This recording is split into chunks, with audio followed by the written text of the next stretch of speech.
all candidates will be available after their speaking time to speak more one-on-one in the hallway. If there's a certain question, or they can give their campaign contact info, and you can follow up with each and every one of them. All right, again, we do have all 7 candidates, so we want to make this process as smoothly as possible. Okay, so the format, we have about 5 questions each. First, the candidate's going to come up and speak for 2 minutes and introduce themselves and why they feel they should be the best candidate and be elected for the job. And I will say this, all of us need to get out and vote on June 22nd. Regardless who you vote for, all right? We have about, 50 or so people here. If everybody gets 10 people, 20 people on election day, 1 family member, 1 household, 1 block at a time, College Point will make noise. We will get on the map, all right, not only for city council, but citywide. We need to get out there and vote. Okay, so our first candidate, without further ado, is Tony Avella. Come on up, Tony Avella. Thank you. I do have a timer, so first it will take 2 minutes to introduce himself. Yeah, we should, but I guess we have to. First of all, I want to congratulate Andy for being the new president. I didn't know that. And for those of you who don't know, Andy's been very active in the community for many years, so I know you're going to do a great job as head of the Civic and Taxpayers Association. I hope for the College Point residents that are here, I don't really have to spend 2 minutes introducing myself. I was your council member. I was your state senator, each for 8 years. I also lived in College Point for almost 20 years. And even though I moved here when I was an adult, I was coming here when I was a kid because my aunts, my uncles, my cousins all lived in College Point. I don't think there's any candidate running for this office that has the history and the knowledge of this community. I care about it. I care deeply about it. And I have to tell you, having lived here, having represented you, historically, we have always fought for more city services. We don't get the resources that College Point needs. It's an absolute disgrace. It has been for decades.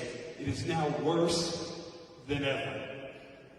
And for the anybody who came here from outside of College Point, the roads are horrendous. Of course, it was because of the DEP sewer project, and we needed that. But this doesn't mean it had to go on for 5 years, forever and ever. And while they're doing construction, the roads stay impassable. This is unacceptable.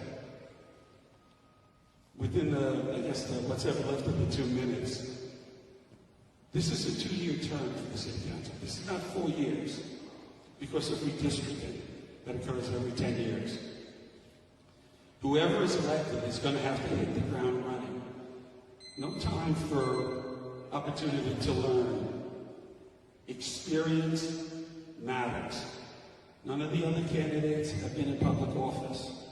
None of the other candidates have the extensive knowledge of the district that I do. That matters. I've always put my community ahead of myself and my family, and my wife is here in the back. You have my commitment. If I go back to my old city council seat, I'm going to be fighting for you each and every day, and to finally get the resources that we all need. You can hold on to the mic if everyone can hear me, correct? So it's going to jump right into the questions. Again, each candidate's going to have 2 minutes to respond. We taken a lot of questions from everyone who got back to us. We just tried to narrow it down. So we have 5 questions. Clearly, that's not enough, and it's not every issue, but they are key questions about issues regarding our community. So question number 1, infrastructure. I'm sure all of you experienced driving on our smooth, newly paved streets to get here tonight. I'm sorry, so this is kind of jokingly, but infrastructure. I'm sure all of you experienced driving on our smooth, newly paved streets to get here tonight. Welcome to our world, right? Our driving residents are constantly subjected to a daily roller coaster ride. We have had an ongoing sewer project for at least the last 5 years with no information as to when the project will be completed. The construction equipment is being stored on our sidewalks and streets. leaving pedestrians without curbs, sidewalks, and drivers without parking. It also really affects our small business owners because these vehicles block parking spots for customers. So question number one, if elected, what will you do immediately to fix these problems? Well, remember, we're going to have a new mayor. The new mayor will appoint new commissioners to all the city agencies. The first thing I'm going to do, if elected to my own city council seat, is to bring every city commissioner down here, regardless of the agencies, to see firsthand. Let the commissioner, the new commissioner of the Department of Environmental Protection, let the new commissioner of the Department of Transportation ride these roads and tell us that this is okay. When you do construction, obviously there's always going to be disruption.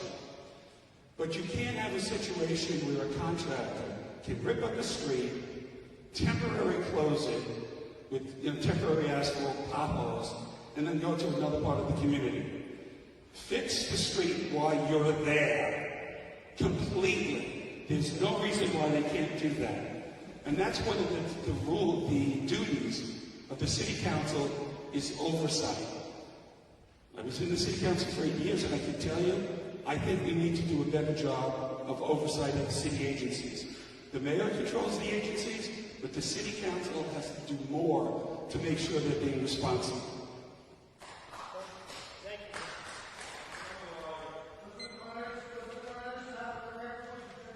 Okay, question number two.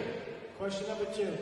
Since 2015, Linden Place was scheduled to be connected to 20th Avenue and was put on hold when an EDC began an investigation regarding an oil spill. Again, we do not have any information on the status of the investigation. And just to be clear for everyone on Zoom and in the audience, right, brand new, all the equipment was out there, millions of dollars. The road ends where the soccer field is, right? It does not go directly to where it would come out by what is currently ShopRite and Home Goods, right? That's the area that we're talking about. Okay, so do you know the status of that situation, and what would be your plan to get that project completed? The EDC talked about this project when I was in office, and here we are still waiting for it.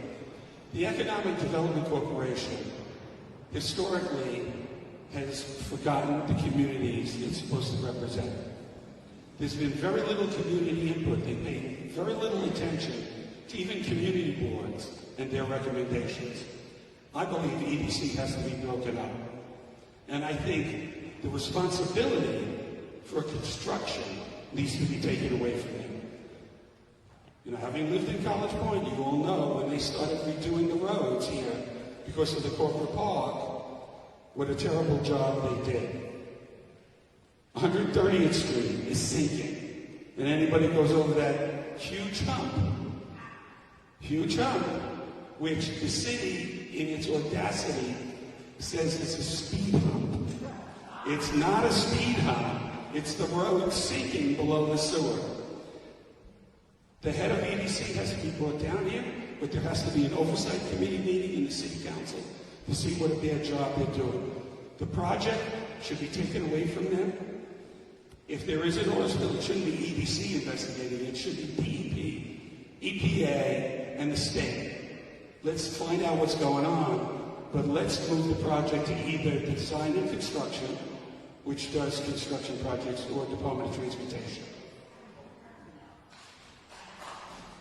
Okay, thank you, Tom. Okay. Jimmy, you're going to save this for the end, or is you can speak to any candidate individually or afterwards? Question number three. Question number three. There is a rumor the MTA is planning to cut bus service to College Point from Main Street Flushing. This will directly affect our residents' ability to travel to and from work. What can you do to ensure this will not come to fruition? Well, the whole 19th Council District is still suffering from bus service cuts that were made 10 years ago.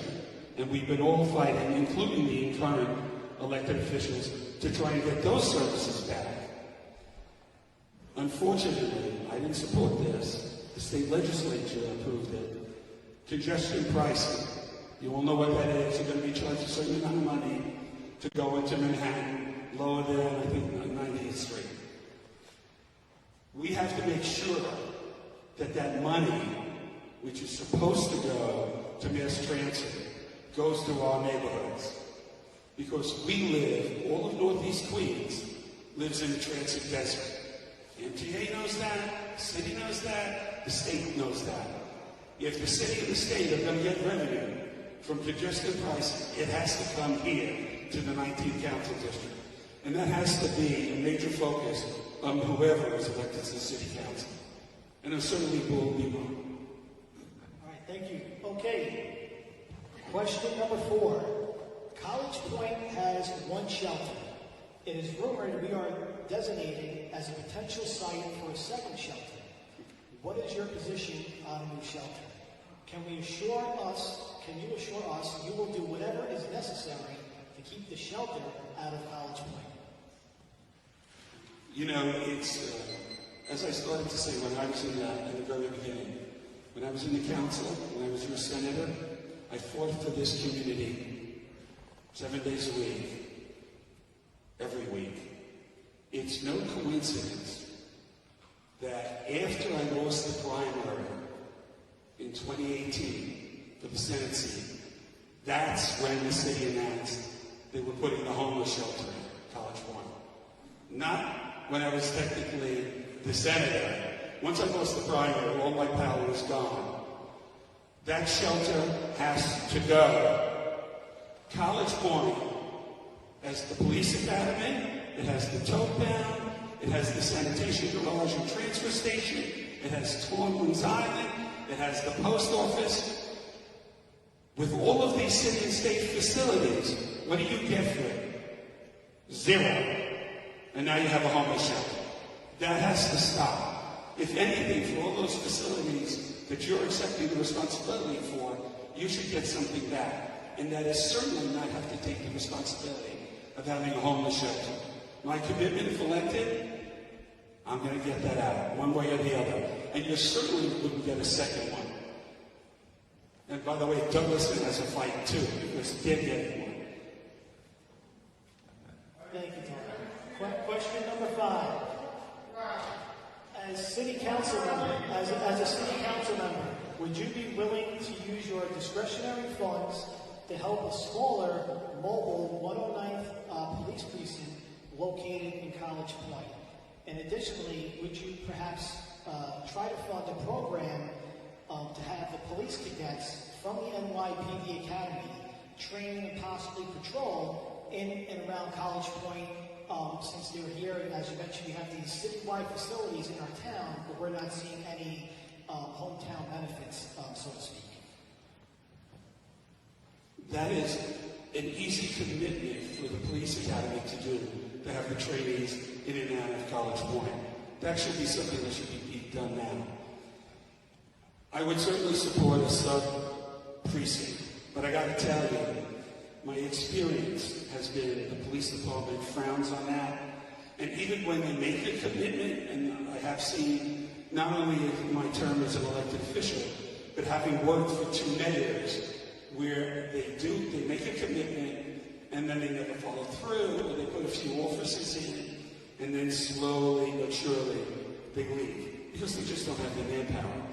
My solution, which I've talked about for a decade, the 109th precinct, which covers College Point and Whitestone, as well as downtown Flushing, is too big. With the 105th precinct being now divided into 2 precincts, the 109th precinct is now the largest in terms of geography and the largest in terms of population. Its main responsibility should only be downtown Flushing. We need a new precinct created out of the 109 for College Point, Whitestone, Clearview, and Bay Terrace if they want to be included. That's the ultimate solution. That is something that day one I'm going to be introducing a bill to accomplish.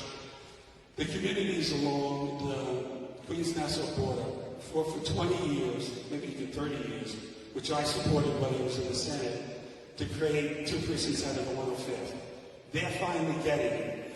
There is precedent in the borough of Queens, Jamaica, the Rockaways, each have 2 precincts within community board districts. We deserve a precinct. Then you will have the commitment of man personnel, which can't be taken away. That's the way to get additional police protection. And by the way, I'm happy to say that the PBA has endorsed me as their #1 candidate in this race. Thank you so much, Tony, for coming out tonight. I just want to leave you with a little personal hand sanitizer as well. Okay. And so each candidate, when you come up here, we do have either if you prefer hand wipes or hand sanitizer. But again, thank you, Tony Avella, for taking the time to speak to us. If anybody has individual questions, can you just tell us how can we reach you? The very simplest way, Tony Avella for NYC@gmail.com. That's the campaign email. Tony Avella, FOR for NYC@gmail.com. And besides, most of you know me in College Point. You have my phone number. You know who's getting it. It's been a pleasure to represent in the past. Hopefully we can work together again. And we also have a thank you gift for each candidate, so please be advised it's over there. Okay, without further ado, I'd like to introduce